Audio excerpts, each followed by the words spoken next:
So I've been wanting to do this story for a little bit, and why not now, especially as Trump tries to take, well, he's going to be taking the reins. The election will be certified tomorrow on January 6th. That should go on without a hitch. And then he'll get sworn in 14 days from there, and then we're off to the races to try and reform what we've been doing in our country. And I think one of the biggest reforms that he can make is the same thing that Javier Milei has been doing in Argentina, and that is cut spending. Just cut it. You just heard the entire segment I just had with C. Stephen Tucker about Medicaid. Really, we're going to call rental assistance Medicaid funding? They included also in that if you had violence prevention programs, that was going to be considered part of Medicaid funding. Are you kidding me? We are so off track in this country when it comes to spending. And so was Argentina, which is why they were suffering so badly. Well, one of the guys, I got Scott Winslow here. He is the former CEO of Michael Reese Hospital. He was part of a corporate team from Columbia HCA Healthcare. Here you go. We have another healthcare expert on about this. But you know what? I'm having Scott on mainly because he lives in Argentina right now. He's sort of an expat down there in Argentina. He had roots in Argentina, came up and did a lot of stuff here in the Chicagoland area, including graduating from DePaul University. And then he began his hospital management career, which he largely did in the Chicago area. But now he's down in Argentina, and he's watching firsthand what Javier Milei, the new president who just got sworn in just over a year ago, what he's been doing. Listen, a lot of people are excited about him. I got to say, the Wall Street Journal put out an article saying that the hot new trade on Wall Street has nothing to do with crypto, electric vehicles, or artificial intelligence. It's Argentina, the country infamous among investors for serial debt defaults. Well, now people are investing big time in there. So welcome to the program, Scott. Thank you so much for joining me on The Real Story. Hi, Jeannie. Good to hear from you again. Yeah, it's great to hear from you. So just give us a firsthand impression of, you've been there the entire time, am I not correct, since Javier Milei took control? Yes, I've been there about 2 years now. So I was born and raised in Chicago. I was here for pretty much my entire lifetime. I retired down to Buenos Aires in Argentina about 2 years ago, and I'm loving it. I'm having a great time there. Yes, I watched him. I talked to a lot of friends. I'm a member of, as you mentioned, a very large expat community. I have friends. Now, Buenos Aires, for people who have not been there, is very similar to Chicago or New York. There's about a little over 1 million people in the city proper, but it's about 15 million when you take in what we call the suburbs. And so, it's very much divided like it is here. About half of the people love him. His approval rating, Milei's approval rating is about 47% right now. He was elected largely very much like Trump was, and he's doing a great job. His programs are excellent. Now, people may not remember that Argentina was the richest country in the world at the turn of the 1900s. And then it did very, very well. So the architecture and the infrastructure was really exciting. There used to be a phrase, rich as an Argentine.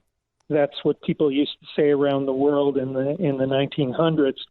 But then after the Second World War, about 1946, that's when the famous Juan Domingo Perón became president, and Evita, a lot of people have seen the movie Evita Perón, and he was in love with the National Socialist Party, which was Adolf Hitler and Mussolini.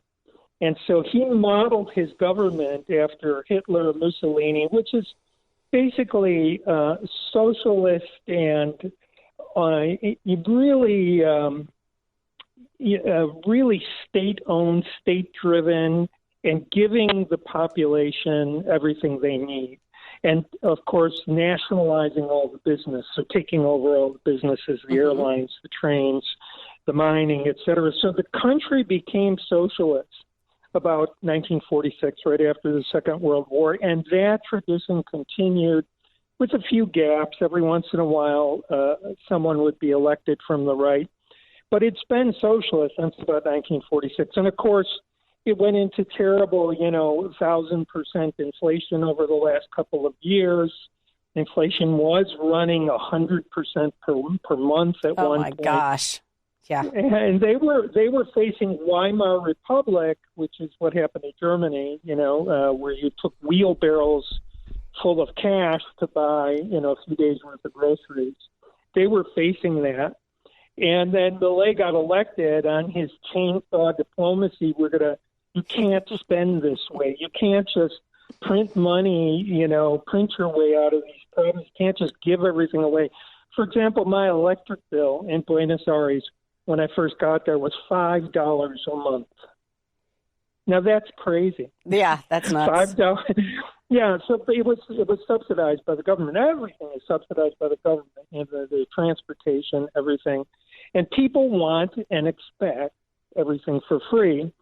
So he came in and said, look, the government, everything's going to collapse if we don't stop this ridiculous spending. And he took his chainsaw approach. He had like 18 government departments, and he brought it down to 8. Wow. Yeah. So, and he just froze all the spending and et cetera, et cetera. So all of those things.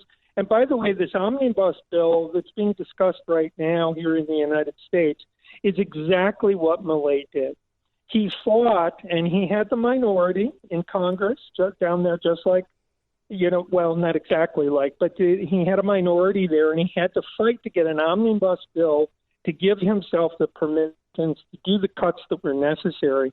So now inflation this past month, November was the last reported month, is down to like 1.5% from 100%. Well, and it says the economy is growing by 3.9%. So, I mean, that's more than our economy is growing for sure. Well, so he's actually, the Argentine economy on a GDP basis is growing in the top 10 of the whole world. I think it's number 3 in the GDP of the whole world. But there's a point I want to make to you about all this, Jeannie. You and I have talked about these things many times over the years. It's my view, having lived here for so long and now living there, there's 2 kinds of problems. There's social problems and there's economic problems. I would much rather have the economic problems because they're very straightforward. There's a lot of clarity. This is what you have to do to solve the economic problem. Stop printing money, stop spending money, cut the size of government. It's very straightforward. But on the social side, when women decide they don't need husbands anymore to have children and families, when women decide they don't need husbands at all, when men are afraid to get married because 60-70% of marriages are ending in divorce, when the birth rate falls below the replenishment level, as it has now in the United States and many other ways, those problems don't have clear, easy solutions. And those are the problems that are really endemic in the United States. And I keep telling my Argentine friends, hey, your only problem here is money. Those are the simplest to fix. Okay, Scott, we're going to take a short break because I'm going to come back to you and discuss this a lot further. A really great conversation. Scott Winslow is with us. He's living in Argentina as an expat now, and he's talking to us about what Javier Milei has been able to do in just one short year. We'll be right back. This is The Real Story with Jeanne Ives. And I still have on the phone with me Scott Winslow. He is the former CEO of Michael Reese Hospital here in Chicago. And 2 years ago, he moved to Argentina.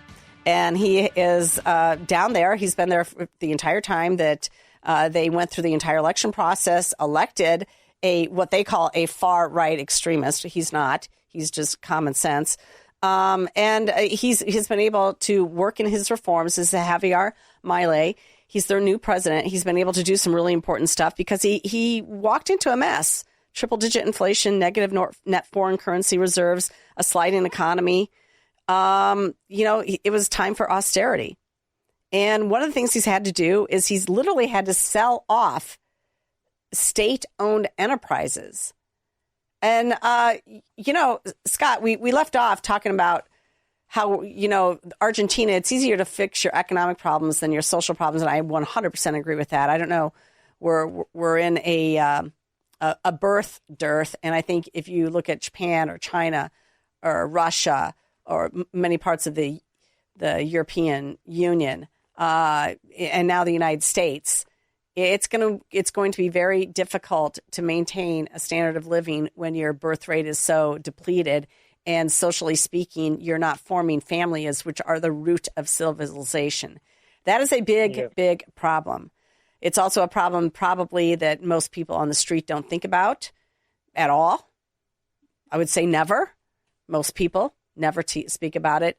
But from an Argentina point of view, were people very much aware of what Milei needed to do? And were they obviously voted him into office. How's it been for the average person going forward? Have they accepted what the pain that had to come? So they have. As I said, his approval rating is still at 47% in his first year after making these hard cuts. Inflation gradually slowed during his first year, and it's now down to single-digit percent, from nearly 100%, 40%, 20%, and now it's down to single digits. And it was very hard for many people. You mentioned family, and I want to pick up on that because I always say that Argentina is going to succeed and it's going to come back for one simple reason. The root of the society in Argentina is very, very strong families. Two-parent households raising good children who value education and hard work. And it's going to come back because there's a nuclear family. Grandmothers, grandfathers living inside the nuclear family. When there's a sick child, one of the things I observed, there was a lot of mentally deformed children in the street. Not a lot, like more.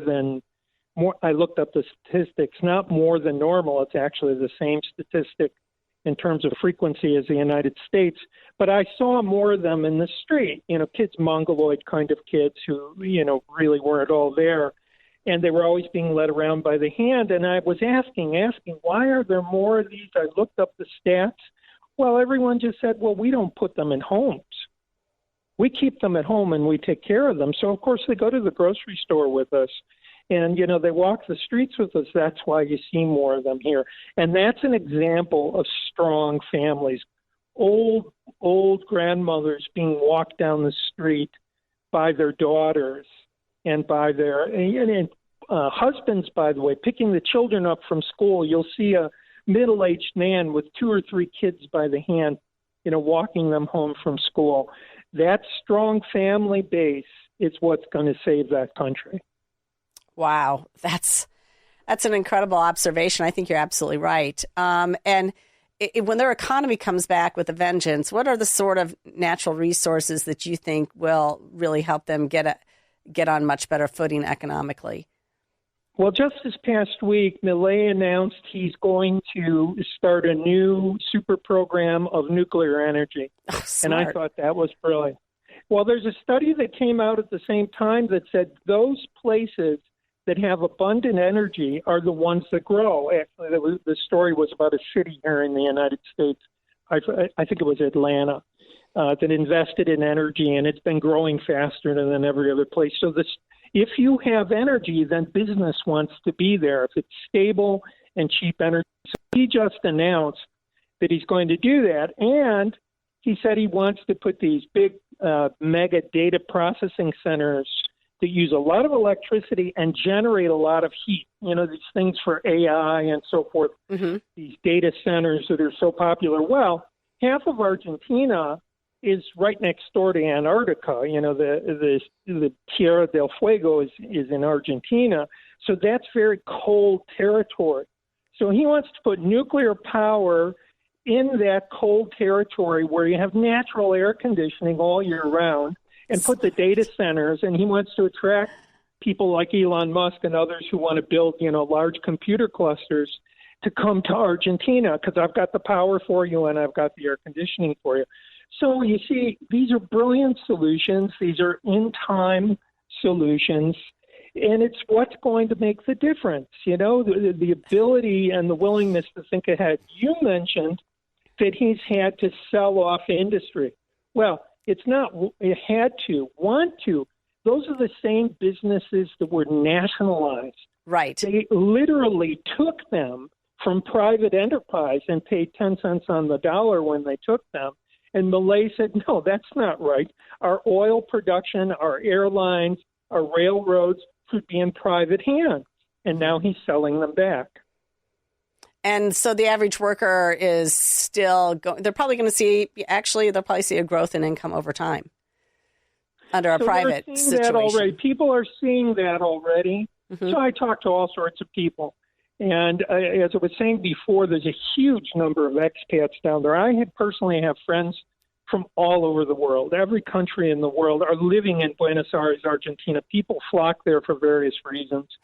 And so it depends who you're talking to. So I have friends that are hourly workers. Now I'm going to tell you something that will shock you. The average salary in Argentina, so I'll use a lawyer as an example. I have several lawyer friends down there, Argentinian people who studied in Argentina. An average lawyer at a law firm in Argentina makes $500 a month. That's the salary of a lawyer in a law firm. Wow. Okay. Yeah.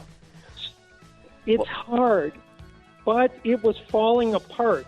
And people knew it was falling apart, and they knew something had to be done different. They can't just keep electing the same people and doing the same things. Yeah. Hey, we got to run. Scott, I want to thank you so much for coming on. Really informative, and we'll have you back on to talk more about what's happening in Argentina. Really appreciate it. Scott Winslow, thank you so much. This is The Real Story. We'll be right back.